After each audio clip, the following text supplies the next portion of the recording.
What's up, guys, and welcome back to another video. Today's video we're looking at New Zealand Rugby, who have drafted three Super Rugby options for 2021.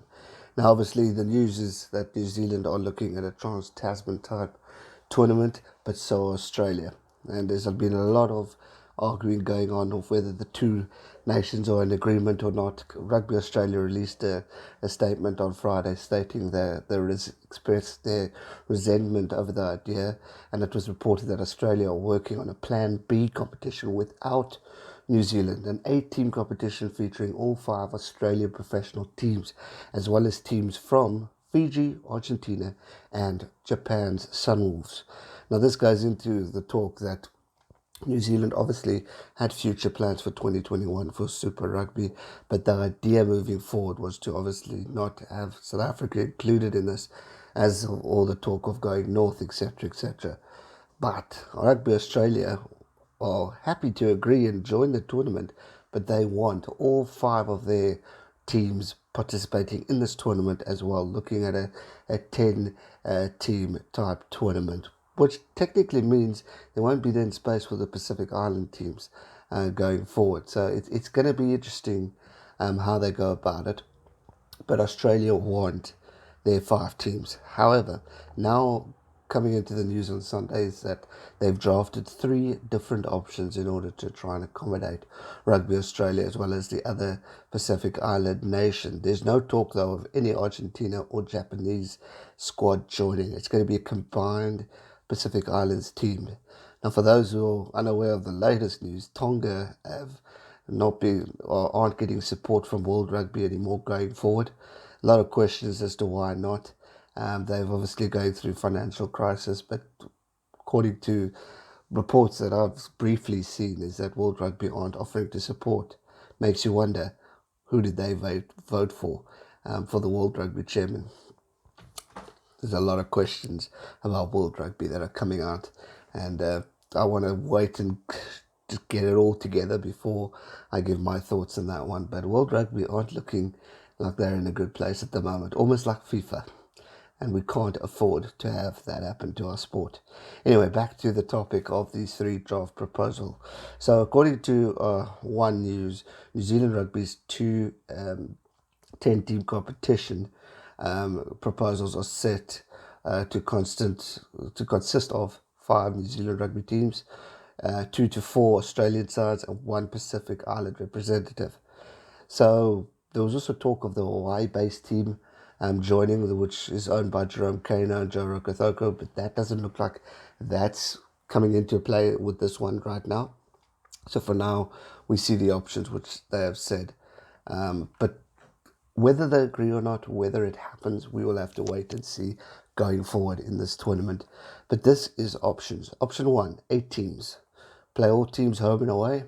15-week regular season, semi-finals and final. Total of 59 games, which includes 5 New Zealand teams, 2 Australian teams, and 1 Pacific Island team.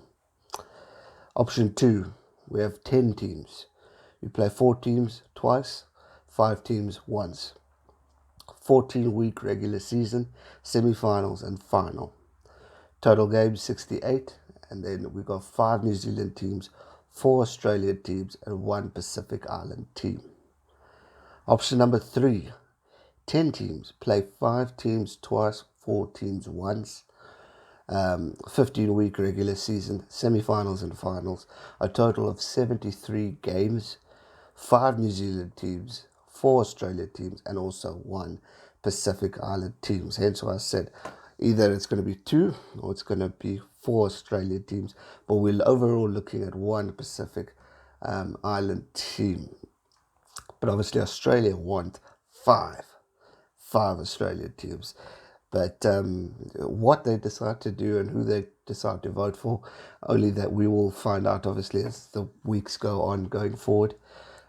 For me, I don't see the massive problem. The only thing I like about the idea of Australia's tournament is that they're looking at including Argentina and Japan Sunwolves as well.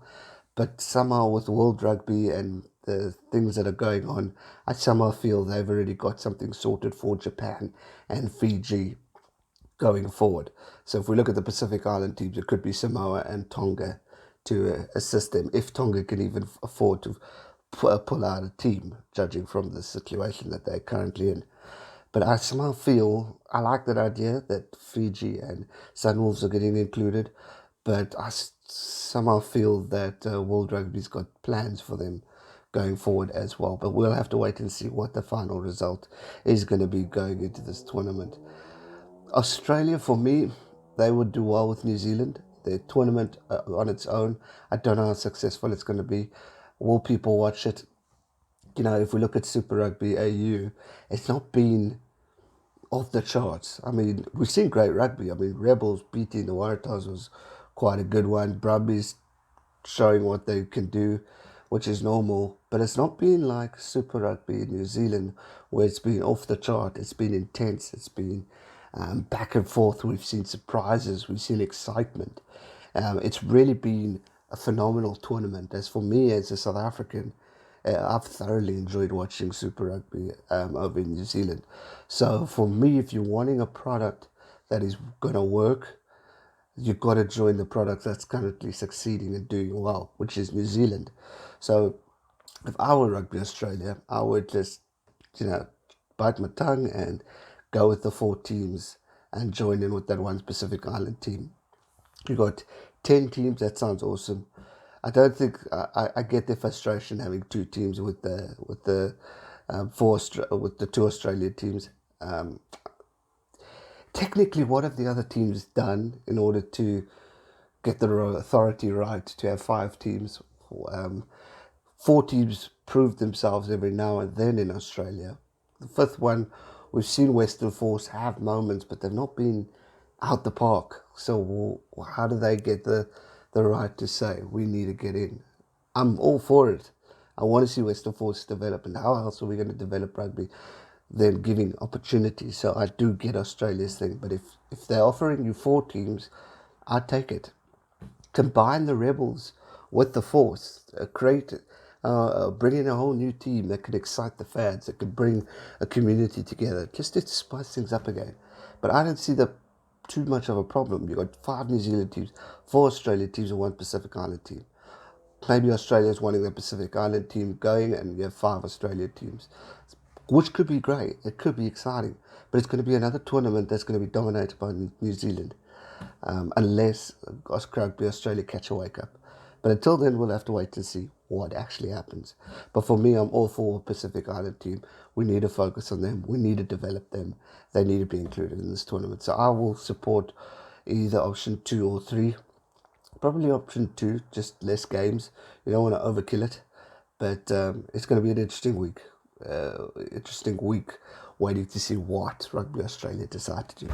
Stay tuned, subscribe, because I will cover it all. So make sure you don't go anywhere. Hit that subscribe button, give this video a thumbs up, and I'll see you soon for another one. Thanks so much for watching. Stay safe and never give up.